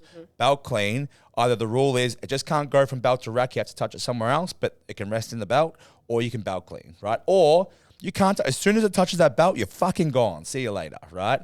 I'm happy to make it like that. Well, I am too, right? Like I am. No I've seen that in a dramas. comp where it comes up and just touches, and they're like back on the. And ground. you're gonna, yeah, like I've seen that as well. So if it touches the belt, gone. But you're gonna have 64s, be like, oh, well, we can't do Where that. am I gonna put it? I yeah, can't wear a belt. You put a belt on, and it's their whole it's thing, literally right? here. So, like, I understand that, but it's the same. Like the stone thing. It's like, well, you can't touch the bar, or but you can't push the stone over, but you can grab the bar You to can balance touch yourself. the bar, but you cannot hoist that stone over. Rule. Cool. Aided Yeah. with the use of that bar. So that's fine, right? So as long as if you're going to fall over, you want to stop yourself as long as it's Totally. like clear, right? So, but you can't go from bar to push, right?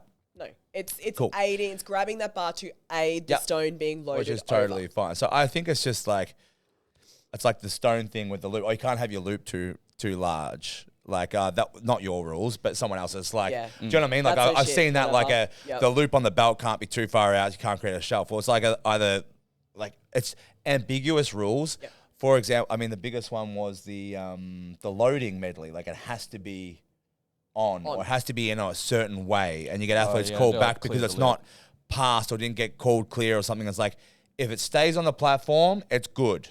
If it falls off the platform, not good, right?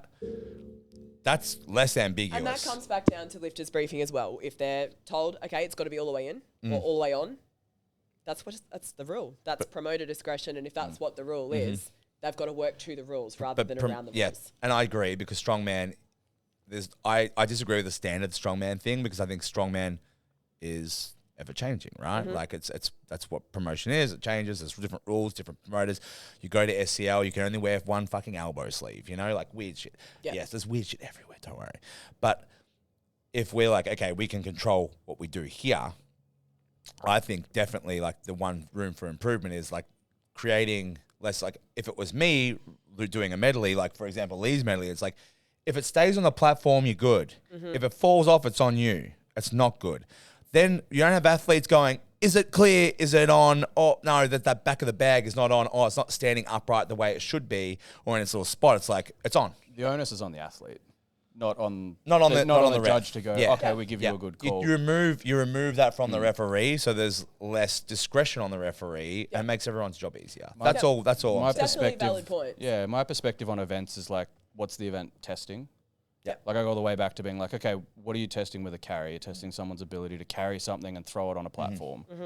The minor detail of like, it's not really on the platform right. It's like, well, that's not testing strength anymore. It's just kind of like a technicality. Yeah. And then people either win or lose. So there has to be There has to be parameters. technicalities. But if you remove, technicalities or parameters, because Well, like we don't want there's both. technicalities, but we Yeah. want easy lines for athletes to be able to do their job without having to go through the rigmarole of trying to like jump over hurdles to try and meet the standard. For sure.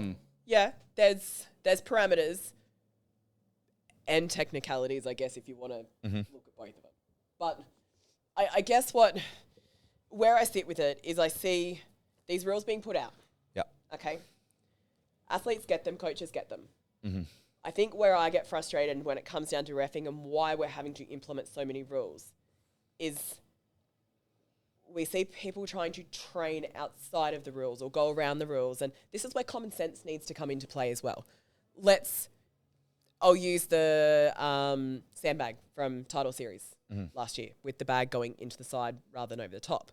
To me, common sense is if it's a load into a sandbag, it's got to go over the top. Is that common sense or it's not? Like, would you assume that? Yes. Yeah. So it's things like that that we're trying to stop athletes working against the rules and around the rules to working to it, train to it. You could just weld a new bar on those wheelbarrows and then you can't put anything in the side And anyway. you wouldn't have people have bags fall out all the time. That too. That's But an influence. I That's- guess that's yeah. something that's on the frustration. onus Yeah. of the athletes. Yeah. You don't put the bag on right. Yeah. Like one of World's Strongest Man, like Brian Shaw throws up the last sandbag and was like, I've done it. And you watch the sandbag just go. Don't. And it's like, that's on him. But that's not the ref going, no, you don't win world's strongest man. You Push it haven't on put that on further. properly. That's you didn't do it. I'm just saying, remove the yeah, onus he- off he you took the guys, risk and it put it didn't on the pay. athletes. But if you want to do that, the rules have to be less ambiguous, right? Less ownership on the refs, more ownership on the athletes. Valid, and this is the kind of feedback Makes it that I easier, actually right? appreciate. Like, it if makes they it drop easier. and they're like, If it drops off it's like, it's on you. Yeah. too bad. Like, it's very clear. There's no fucking arguing with it. It's off, Yeah. right? I like that where like if someone drops a dumbbell and the dumbbell rolls off and they go, is someone going to get it? And it's like, it's your dumbbell. Yeah, go and get your dumbbell, Go get mate. it. Yeah, I like that rule. You're Yeah, losing 100%. time. Go get your Yeah. dumbbell. That's part and parcel of understanding the sport, understanding how you drop the dumbbell, understanding how you do the thing, and that's one of those things where it's like, no, we don't touch the dumbbell, we don't interfere. Yeah. Right? And also respecting the equipment. Yeah, 100%. So yeah, I like that sort of stuff. I like if it's impeding the athlete's ability to execute the thing, or it's like if it's not an expression of them just being the best because they're getting done or like losing points for like the technicality, that's annoying, right? But if it's less, if there's less parameters there, or the parameters are very clear, either, you're going to see less of that, and you're going to see less like disagreements or looking for reviews and stuff like that. Do you know what I mean? If you want to take the review thing out, like it's just like, well, it's very clear. Yeah. Right. Yeah, I think the things getting loaded on the whole platform. So say like middleweights as the example. The hard thing was the platform was only so deep, and there What was did you load for that? What was that? like that It's like big a tire and that piece Tire of and timber. a timber. That's Do you know right. what I The mean? timber like rolled, but on the other side of that small platform was the crowd. So it's like, so for us to make sure it goes all the way on, I'm going to throw it into the crowd. Someone did yeet it across, didn't they? Yeah, and look, so for example, instead if of they it eat hanging it over across the and it's lip. over, It was a no rep because it went off. too like- bad. Yeah, Yeah. that's on the athlete, Yeah. right? But it's indisputable. Yeah. Perfect, right? But they went for the safe option of I don't want it to hang over the lip, so I'm just gonna. yeah. Yeah. So Yeah, no, again, they're all valid points. And But you're still not getting your belt cleans. no, Now you can't touch the belt at all. No. And you know what? Like, I'd be happier with can't touch the belt at all. do you know Then- what? Just for you. just Yeah, no, I know. just, Everyone's guess going to what? fucking hate just no me belts. now. Just for Tyson, you can thank him for this. just no belts. Yeah, no belts at No all. belts. And I've seen that. Takes it I've away. seen, like, no belts, you know? Like, yeah, super interesting. Yeah, but I like feedback like this. Like, I appreciate people coming to me with valid points and valid arguments because it makes me think about it. And it's Yeah. like, okay, well, let's have a think about it. Is there a better way we can do it? And a different rule or Well, take if a rule every away. time you were thinking about events for these competitions, if you want to come see us, we're happy to give feedback. Feedback or roast me. Take your pick. Like I see the rules and I'm like, okay, how can I make this the best for me that I can? Well, that's the thing. It's part cheating the rules, but at the same time, like it's strategy. Did you say cheating the rules? Well, that's the thing. Yeah. Well, this is Oh. you That's have to the realize strategy. it's like That's the you know. strategy. Well, this is the thing. This is you're coming from like I'm a promoter, right? You've Yeah. also been an athlete, but you also have to remember that it's like an employer-employee situation, right? Yep. I want to employ someone to get more work out of them for less. They want to do less work for more money. Yep. The employee mentality is The athlete, minimum work, maximum dollar. Flip it for the employer. athlete's job is to exploit the rules for maximum outcome. Yeah. Can we just use common sense when we're exploiting No rules, such though? thing This as is all common I ask, guys. The wheelbarrow thing is dumb. Like you're obviously supposed to, like you know. You just Sometimes I miss that in see the someone like rules. pick up the coffin dumb, and it's like you're not allowed to do that. Like that's like, but We had that at like Chaos though. Someone's like, for the max distance carry, can I shoulder it? it's like no, we know that And you're they're like, not "No, allowed you to. can't- How long have you can't been doing can't shoulder it." strongman for? And they're like, but what if I can shoulder it? No, you can't shoulder it. Okay. Just because you can doesn't mean you should. Yeah, and it's like the event is testing who can carry something on their chest the furthest, not Yeah. who can put it on their Not your shoulder and shoulder. run. Yeah. But yeah, everyone will always try. Of course. Expecting people to just go, oh, they're the rules. This would be sneaky. Better not. Honesty system. It's like, that's not. There is no honesty will, system. Athletes will not do that. No. They want to win. No. Yep. Look, and I get it. Everyone does this sport to win, and we all want to win at what we do. And there's never a point where we're deliberately trying to take an advantage away from somebody. No, We're just trying to even a playing field. And strongest always wins, right? No matter what the This is it. circumstances. That's the motto of strong man or strong woman, right? It's like, well, the strongest always, well, not necessarily always just the strongest, but the strong man or strong woman always wins. Yeah. They do. Most They do. versatile or the strongest or whatever it is. Yep. Adapt and overcome. And these days, you guys have plenty of time with information for events and things like that to be able to do that. Yeah, the landscape of strongman is very different. Like from now, and it's interesting. The talking about like the last point was like the entitlement versus expectation, but when we started, you didn't have expectation. There was no expectations. The expectation was low, and we were grateful for everything. Like the sick car park.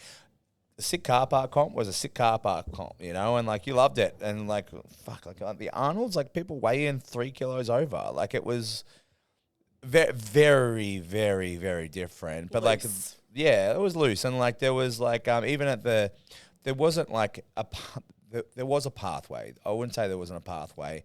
And, you know, Aaron's probably one of my favorite promoters that we've had. I thought he was like the Arnold's and like what they did there, fucking awesome. That really was the start of strongman becoming what it is today. Yeah, I got thrown in the deep end there, but I definitely think like from a grassroots level, like it looked very different if you're like a novice or intermediate sort of coming through, understanding what strongman was and trying to find competitions and what those competitions looked like and the organization and how they were scored and the rules and the professionalism. And we've talked about this, like the warm-up areas and what expectation, like it was very different. Like if you're once upon a time, like the warm-ups, if you got them, the equipment they were using, people didn't have a log at every gym. Yep. Do you know what I mean? People didn't have 3 logs at every gym. People, you didn't have a log at your own gym. And now it's like, oh, cool, the comp's got the dumbbell. Oh, we'll need to go get that dumbbell, right?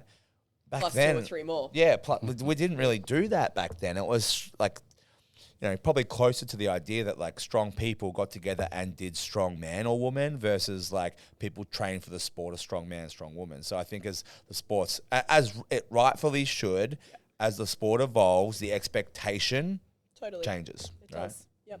There still needs to be that balance there though. Yeah. We can't get ahead of ourselves. Progression is great, but we can't skip in front of progression. Things take time. And some of those expectations I feel need to just be tapered sometimes, and we just need to have a little bit of a step back and appreciate what we've actually got now. Yeah, a lot of people don't look at or haven't done international comps or look at them close enough. Like you look at Giants Live, and if you actually watch the behind the scenes where they warm up, there ain't much out there. The dumbbells they're using out on the floor are not the dumbbells they're warming up on. And like the frame that they're doing, or you go to OSG and it's like, well, here's your actual frame, but this is what you're warming up on. And it's like, this is not anything like that. And there's 3 weight classes, 40 deep, all trying to warm up on it. So like a lot of us see it overseas and go, yeah, we all want to get better, but even at the top, it's still flawed. Yeah, of course. Like those big comps aren't perfect and we're really shit. It's like, that's kind of just how the nature of the sport is. Nature of the sport. Like it's strongman, baby. Everyone's like most hated remark when they have a complaint, and it's like it's strongman. Yeah, I don't know. I still fall back on it. It's strongman. You know, like that's why we love it. If you want it, like you ruin it. I don't. It's not like you ruin it. But to make it perfect, you make it like weightlifting, where you can have it in every country. Exactly. Yeah. In any third world country, and you have a barbell, bumpers, and a wooden floor. Yeah, I'm against progression if it's not like I like it for what it is, and I think there's room for improvement, of course, but like some of the beauty lies within the way that it is. Yeah, or just it's grassroots. Yeah, the grassroots of it, I think, and like where it's come from and what it's supposed to be, which is a test of like it's strong people doing feats of strength. Absolutely, and being adaptable. Yeah, and being adaptable. Mm-hmm. Adaptability and strongman IQ is part of the sport. Yep. It's not supposed to be like it's not supposed to be so standardized that no matter where you go, it's the same set, like the same set of parameters. It's supposed to be strength athletes testing in so many different parameters and different modalities, and figuring out who's the best strong person of the day under those circumstances and who is the most adaptable strength athlete. That's what's cool about strongman. Adaptability on the fly. Mm-hmm. Yeah. It's important. Otherwise, we can just do log dead stone. Yeah. Well, that's about the only standard equipment that strongman has, and even then, log dead. It's not standard. It's not standard. Stone sizes are not standard. Exactly. Hand widths are not standard. You know, like nothing's standard. The new US spec stuff is pretty cool though that Mesa's made. The logs and the details. Very cool. Yeah. About damn time. We are lucky to have somebody that can create such craziness for us. Yeah, I mean, it's been like, obviously, I think it's probably I think it's mostly the sign of that, like, companies are trying to create these things for the athletes is probably just a sign that of how many athletes we are getting over there, because we've asked for a long time. Yeah. But the fact that, like, it's kind of like the water hitting the damn wall. It's like now there's enough people where it's because there's there's enough people like competing overseas where it's worthwhile, because it's always business too. So, which I understand. We might adapt those sizes here, or I think we should. Yeah. I think we should. I think and I said this to Mason because he's like, I don't want to be like iPhone where we get rid of all the old chargers, and I was like, fuck that. Like, if this is exactly what I'm saying, as above, so below. If that's the standard that we're trying to get athletes, why are we using handles and log sizes that are different? Yep. Why are we using dumbbells in any comp that are different? And I know strongman is adapting, and we will have different implements. Not every gym will have them and all that sort of stuff, and the grassroots. But if you're trying to get athletes, if the key goal is to get athletes from a national standard to an international standard, and the international standard is OSG as the gateway, then we should be starting here and help supporting our athletes get to here. Yep. End of story. Yeah. Well, the UK have the larger log diameter because they just work in metric as well. Yes. But they have the narrower handles because it's all based off like the IFSA blueprint log, which is the narrower handles. Yeah. But the circus dumbbell, like we could have comps now that have circus dumbbell ladders or monster, like we have options for different ladders. Yeah. I'm pretty sure in most of those comps, the circus dumbbell is the comp dumbbell in America. The monster dumbbell was what someone down the road could weld up for you to just be able to do a dumbbell. Yeah, of course. But the comp one was... as a gym owner, like having a monster dumbbell that you can load. Yeah, it's adjustable. Absolutely. Yeah, so I think that's how it birthed, was the circus dumbbell and the Thomas Inch was it. Of course. Yep. The monster dumbbell was created as like, this is the best that we can kind of weld up out of a pipe. Yeah. And at the same token, we will say like OSG, but Worlds is going to be different equipment. Giants Live is going to be different equipment. The UK equipment, when people go over those competitions, will be different. But the hope would be like if you're at that level, you are adaptable anyway. You know what I mean? That would be the hope and assumption. Yeah. And I think it's good to have both. Don't get me wrong, but like at the title series, if the title series is a qualifier for OSG, then at minimum the title series should be using the same equipment. I'm in agreement with that, absolutely. Would be the best option. Yep. Yeah, I think so too. Then you pick the best people for the job. Correct. Essentially. The people that win should do the best at OSG because it's the same like parameters. Yep. Like we don't know what events Lynn puts out for OSG, obviously, when we do ours. Does. I do not. Don't accuse me of things that I actually don't know. Don't hold back. After the last 3 weeks, I think I can just guess. At this point, deadlift deadlift ladder, Trump something, Trump overhead, some carry. sandbag. No, I like a Trump event. I think it's fun. Trump event is a great way to be inclusive. It is. I like the 2-log Trump event. The 3, I'm like, for OSG, I'm like, if you can't hit the light one and you need an extra light one, you're getting a 0, like kind of bad luck. Yeah, that's it. So, yeah. No Trump event on the frame, unfortunately. No, there's no Trump event on the frame or the sandbags or anything. You just get stuck with it. It's build your own strongman at that point. I do like the Trump events, and I think like Queensland, like why you saw such a good it's certain intake levels of amazing. It's like perfect because it's inclusive, right? People can train to what they're capable of across some of those harder events, and you get the strongest stand out kind of thing. So I think that is like I think it's very, very good for that kind of thing. I've always been accused of making Queensland's pretty heavy, and probably have in the past. Well, New South Wales and Queensland's always been heavy. Well, it's the heaviest state comp. Yeah. Has been for years. Well, New South Wales strongest when Mick ran it was always stupidly heavy too. Yeah. You'd have a 400-kilo yoke and then an 80-kilo log. Yeah, right. His carry events were like... His carry was always ridiculous. Heavier than what we Stone still runs have are always now. heavy. Yeah, and Mick's has always been light. Yeah. But his overheads were always like ridiculously light. Yeah. But then the athletes like were very reflective of that. Yeah. They could carry big yokes and do big farmers and like couldn't press a single thing. And then Queensland was always like heavy big overheads. Log, Yeah, big log. Yeah, And they've always been pretty heavy, Yeah. our overheads up there. Yeah. But in Yeah. saying that, like, that's why I did it this year, was to encourage athletes who haven't sort of Yeah, of done course. that and weren't up to the top standard could actually come in, and also for point separation. Like, I think it worked well. We really didn't have much sharing of points at all. Yeah. So, that's and what I wanted. everyone that would have just wanted the heavy option for the overheads because they were strong enough out in the sun were probably thankful that there was a lighter option. Yeah, yeah. To A go lot of back people to. went running for that lighter option. Otherwise, so. it would have been like 90% of the agreed. comp would have zeroed Yep. Yep. if it was only the heavy. So it paid off. Definitely. Is there anything else you'd like to add today, Tiff? I don't think so.